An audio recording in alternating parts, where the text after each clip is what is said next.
Hello and welcome to Exploring Bridgerton. Today we are looking at what style reveals once the world is fully built. Let us explore the fashion of Bridgerton Season 3. It is so good to be back in the town. And I have to say, after spending, the entire last week just immersed in all of it, the production notes, the interviews, just staring at high-res stills, I am genuinely blown away. This isn't just about pretty dresses anymore, is it? No, not at all. It feels like we're looking at a whole new visual language. It's a complete architectural shift in how they're telling the story with clothes. I think so too. Usually when we do these deep dives, especially for period dramas, we end up talking a lot about historical accuracy. Oh, absolutely. The bonnet debates. The bonnet debates, the cut of a waistcoat, whether that specific shade of blue was, chemically possible in 1813. But with Season 3, it feels like they just took that entire rulebook and, I don't know, tossed it into a very fashionable bonfire. That is a perfect way to put it, and it's entirely intentional. To really get why this season looks so different, it's so much softer, but somehow also more dramatic, we have to look at who is in charge. Right. There was a change at the top of the costume department. There was. We saw the return of John Glazer as the lead costume designer. And he's not new to this world. He was there right at the beginning. Exactly. He worked with the legendary Ellen Rajnik on Season 1. Yeah. But then Season 2 was led by Sophie Canale. And her work was beautiful, but it was a little more grounded, a little more period strict. It felt a bit more restrained, maybe. Yeah, that's a good word for it.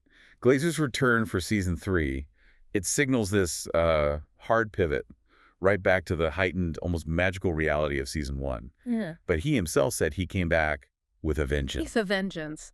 That sounds so aggressive, but the look of the show is so dreamy and romantic. What does that even mean? I think it means he came back with a mission. It's an aggression in terms of pure creativity.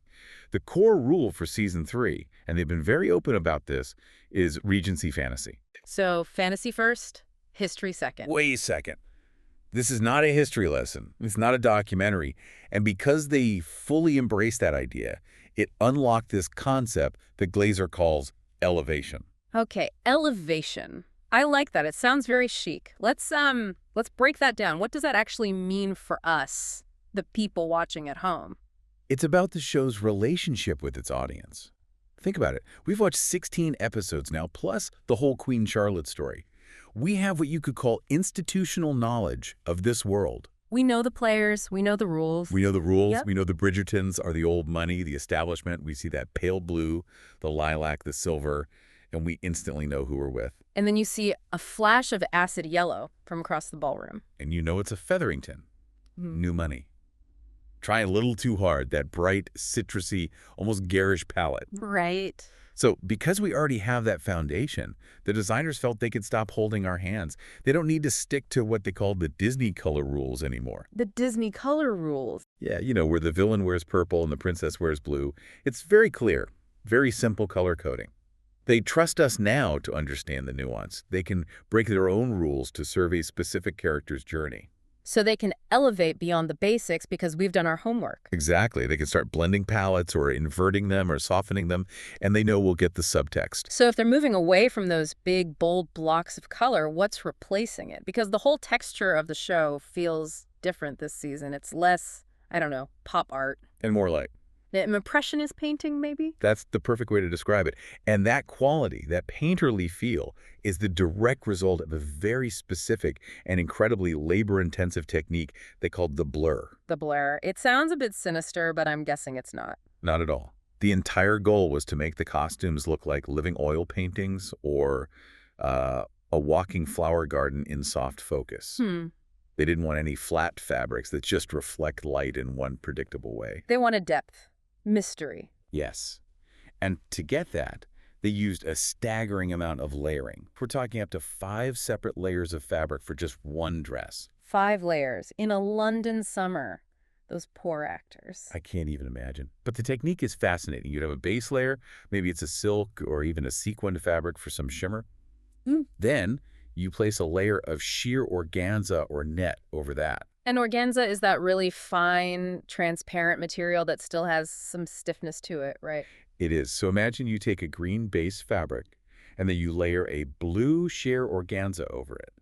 What you see isn't green and it isn't blue. It's something in between, something that shifts. It's this ambiguous, shimmering teal that looks different every time the light hits it. It creates that blurred quality. It's soft, but it's also narratively ambiguous. You can't quite label the color. Which is perfect for characters who are in the middle of figuring out who they are.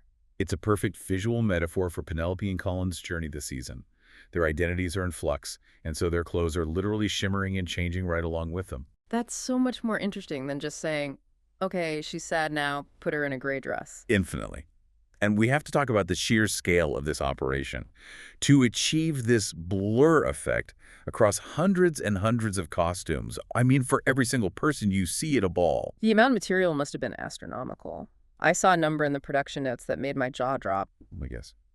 The yardage. The yardage. 45,000 yards of fabric. 45,000 yards. It's a number so big it's hard to even picture. That's what, about 25 miles of fabric? Well, it's basically a marathon. You could unroll it from the start line and just keep going. That's staggering. And this is the key part of the elevation idea. They didn't just buy that fabric and sew it. Of course not. That would be too simple. They had a dedicated embellishment department, a team of 9 people, and their only job, all day, every day, was to take these beautiful fabrics and alter them. So like re-embroidering them, adding beading. All of that. Creating 3D flowers by hand, adding textures. Their official mandate was that nothing, absolutely nothing, could look off the bolt. Off the bolt? I love that industry term. It means it can't look like you just went to the store and bought it. Precisely.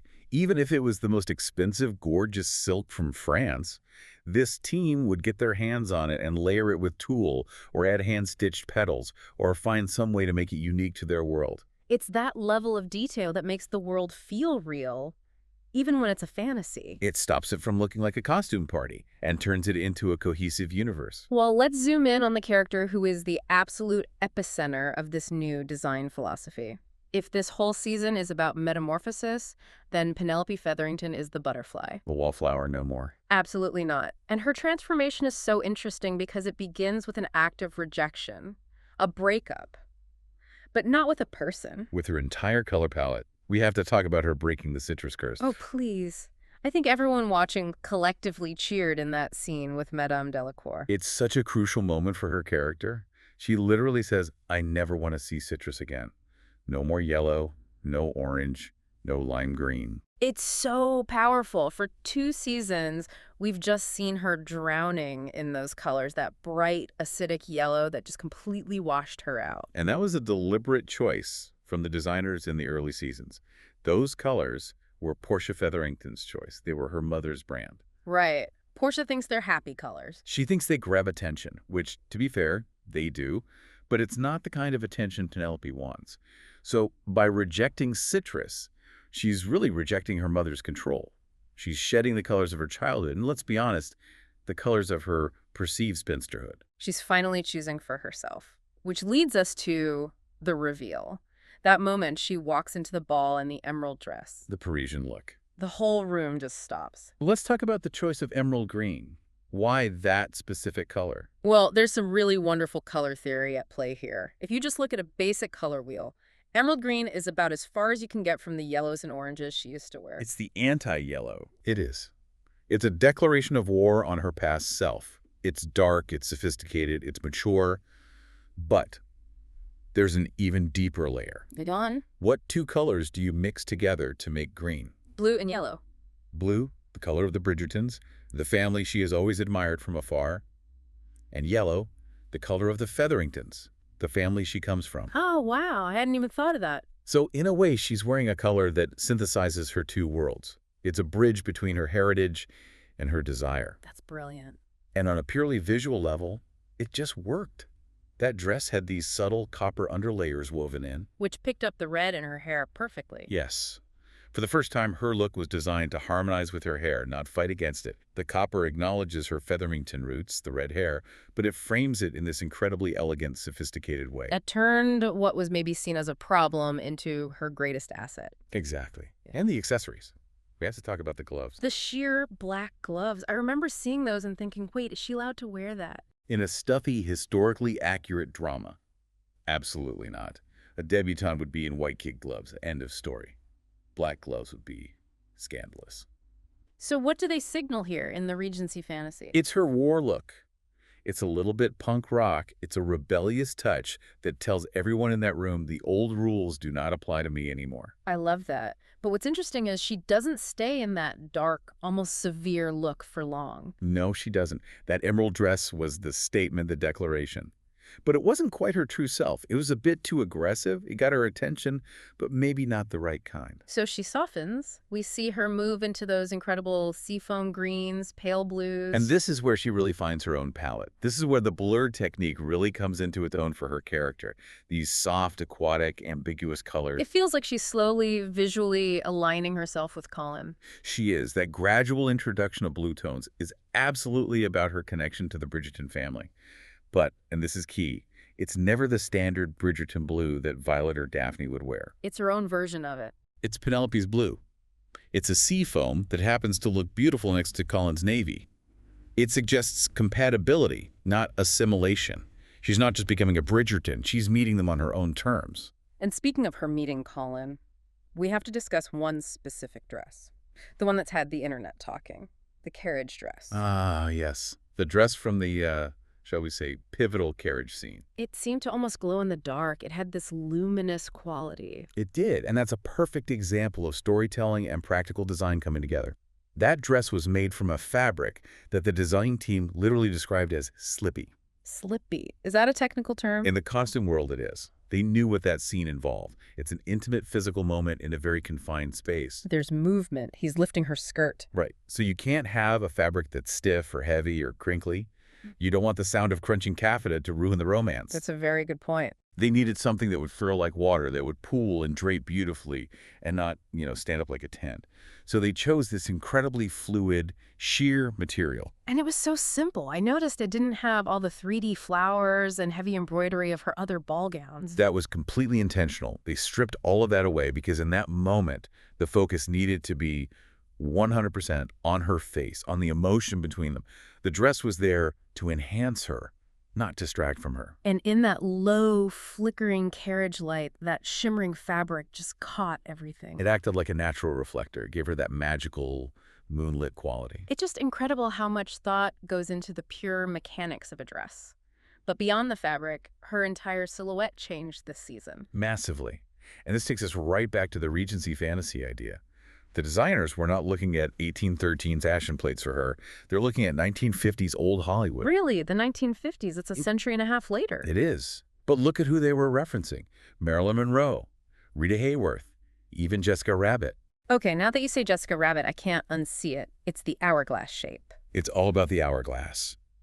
For 2 seasons, Penelope was almost exclusively in empire waists. That's a period-correct line that cinches right under the bust. It can be very girlish. Almost doll-like. And very concealing. Yeah. This season, they dropped her waistline down to her natural waist. It's a hybrid of an 1820s and a 1950s silhouette. And it's designed to do one thing, accentuate her curves. It celebrates her figure rather than hiding it. And the hair and makeup followed right along with that? Oh, completely. The tight, almost childish ringlets were gone. Yeah. In their place, you had these soft, cascading red waves, very Rita Hayworth. And the makeup became so much more sultry. A poutier lip, a smokier eye. It was a total visual rebranding to signal, I am a woman, not a girl. Well, speaking of rebranding, Penelope wasn't the only one who got a glow up. We absolutely have to talk about Colin Bridgerton. Or, as he is now known across the internet, Pirate Colin. The sexy pirate.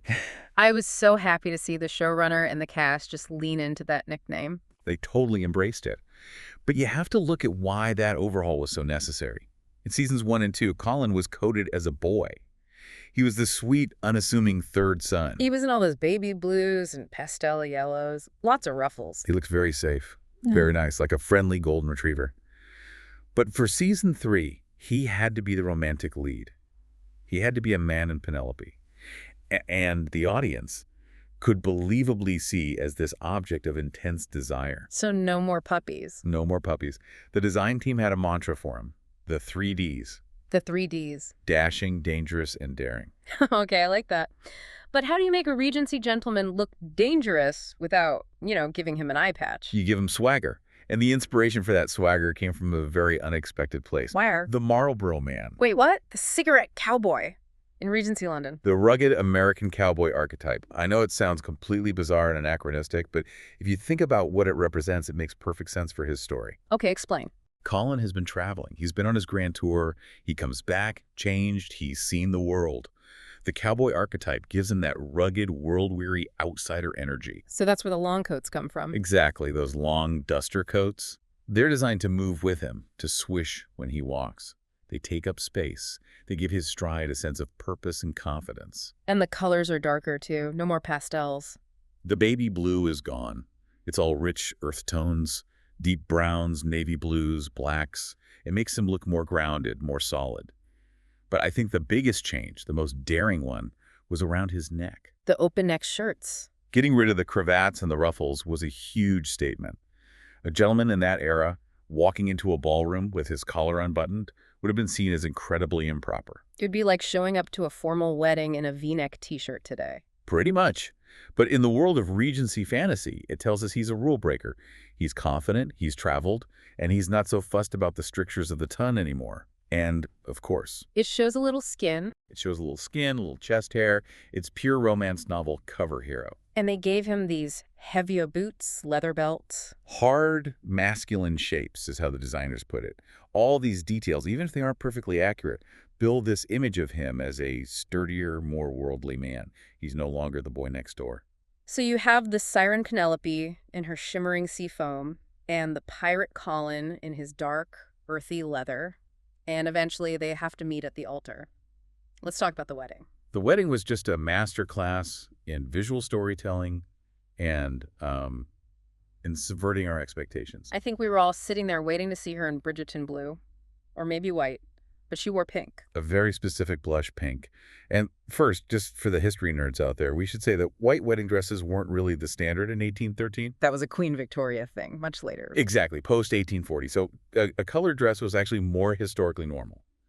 But the choice of this particular blush was all about the story. So why not blue? Well, one practical reason was that they did a camera test.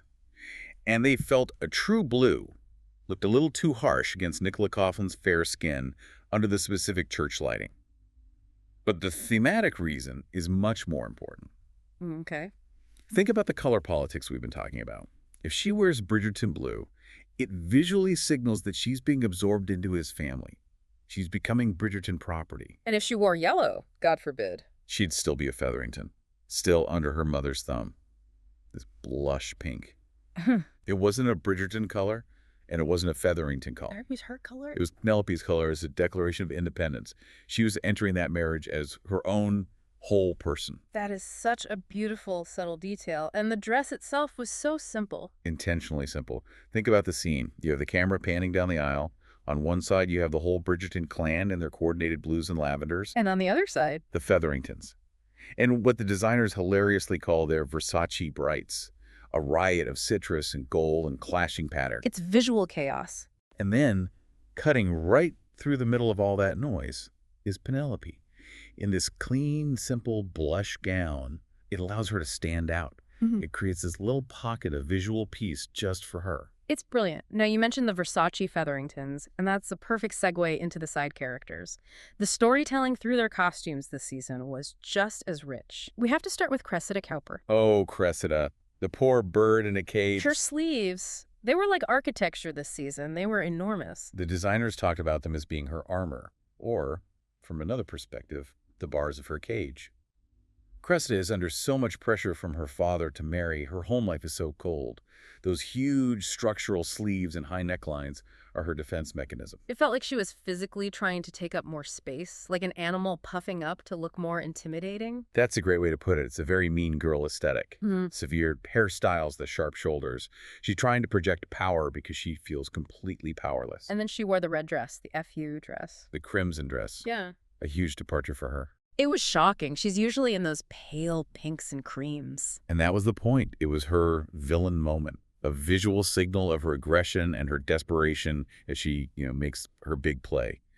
The dress itself was simple in its lines, but all hard angles. The complete opposite of the soft, blurry romance of Penelope's wardrobe. So she was all sharp edges. Now let's go from sharp to, well, tailored with a twist. Eloise Bridgerton. Our reluctant debutante. She seemed to be trying a bit harder this season, fashion-wise, at least at first. She was. After her fallout with Penelope, she's trying to find a new social circle, which means trying to fit into the world she's always rejected. The main inspiration for her look was Audrey Hepburn, specifically her costumes in My Fair Lady. Oh, I can totally see that now. All the ruffles and the high-necked blouses and the bows. But look at where they put the bows. They were always on the back of her dresses. I did notice that. It was a conscious choice to keep the front of her outfits very tailored, very serious. It reflects her intellectual side. It's as if she's saying, okay, society requires me to wear these frivolous bows, but I'm going to put them on the back so I don't have to look at them. That is so perfectly Eloise, a Yeah. quiet protest. It is. Now, I have to ask, did you notice the summer muff? Yes. She kept carrying these little hand muffs, even in scenes that were clearly supposed to be warm weather. I just thought it was another one of her little quirks. It's actually a fantastic bit of behind-the-scenes problem solving.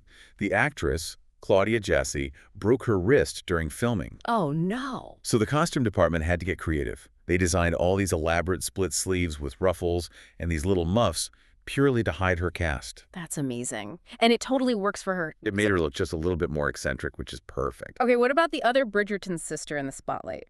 Francesca. Francesca is the mystery. She's much more reserved, more classical.